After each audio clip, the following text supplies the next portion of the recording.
नमस्कार। आज देश के परिस्थिति पर देश के हुक्मरान से तिरंगे के सवाल बा। तिरंगा करत बा बार बार ई सवाल भाई जी। तिरंगा करत बा बार बार ई सवाल भाई जी। कैसन आइल बा आज अमृत काल भाई जी। कैसन आइल बा आज अमृत काल भाई जी। तिरंगा करत बा बार बार ई सवाल भाई जी।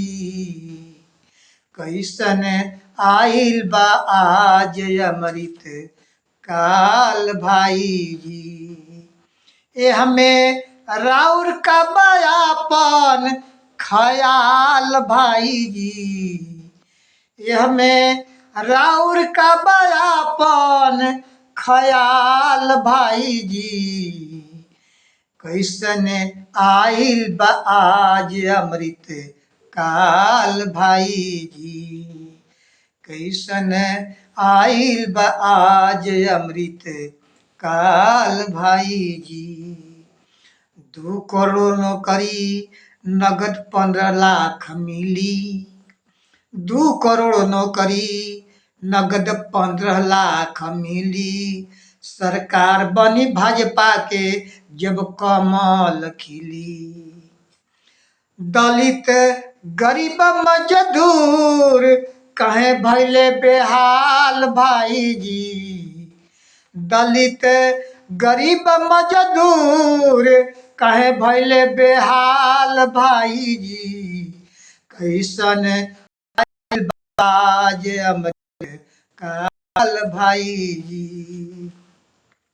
ए हमें राउर का बयापन ख्याल भाई जी। कैसन आइल बा आज अमृत काल भाई जी। सदा समनता के मिट जात बा निशानी। समता समनता के मिटल जात बा निशानी। आत्महत्या करे किसान छोड़ के आपन किसानी। घर छुअला पर काहे मारल गइलन इंद्र में घवाल भाई जी।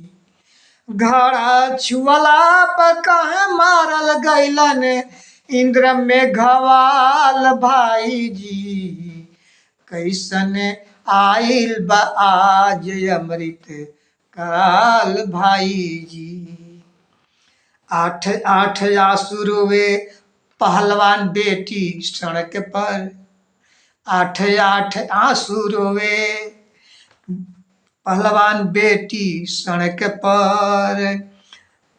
जरता देश छोड़ी गइल केव नायकर पर।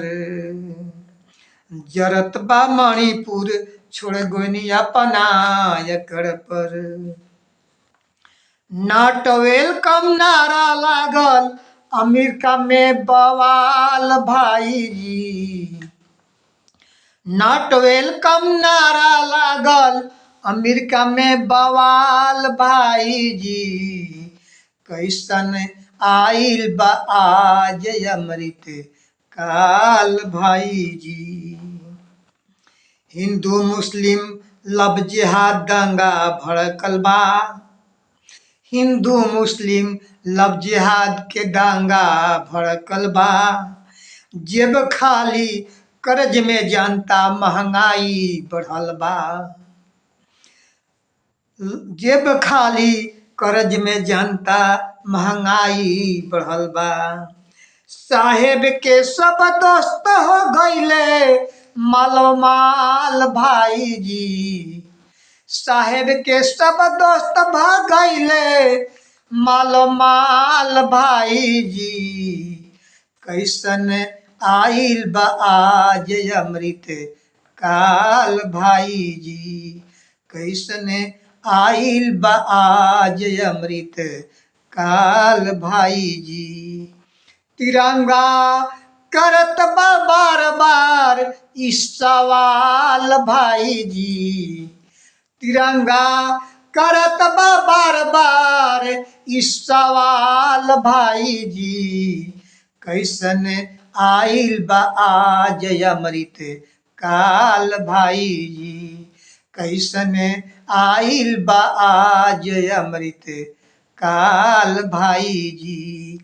ये हमें राउर का बयापन ख्याल भाई जी। ये हमें राउर का बयापन ख्याल भाई जी। कैसन आइल बा आज अमृत काल भाई जी। कैसन आइल बा आज अमृत काल भाई जी। नमस्कार। अगर रचना पसंद आई तो लाइक शेयर जरूर करेंगे। धन्यवाद।